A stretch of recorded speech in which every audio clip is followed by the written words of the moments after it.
la France est de gauche. Le président de la République actuelle, il a été... Moi, quand je l'ai rencontré, il était de gauche. Je l'ai conseillé, j'ai conseillé à François Hollande, candidat à l'élection présidentielle, de le prendre comme conseiller. Il l'a fait. Et vous connaissez la suite. Donc pour moi, fondamentalement, dans ses fondamentaux, il reste un homme de gauche.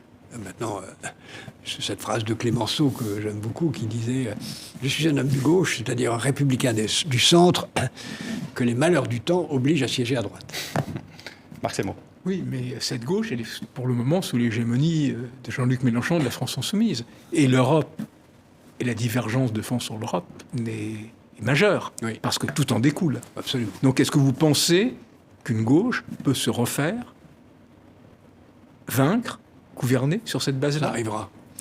Et ça arrivera... y compris sur cette ligne anti-européenne? Non, ça non, c'est pas possible. C'est quand même le pilier de leur programme.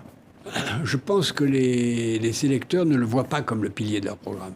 Ils voient dans le pilier de leur programme d'abord un extraordinaire orateur, un homme très convaincant, séduisant, remarquable, et ça joue un rôle très important. Ils voient une priorité donnée aux idées de gauche, au pouvoir d'achat, à la retraite, à l'écologie, voilà ça. Et quand on leur dit, pour arriver à ça, il faudra désobéir à l'Europe, les Français aiment bien désobéir, voilà.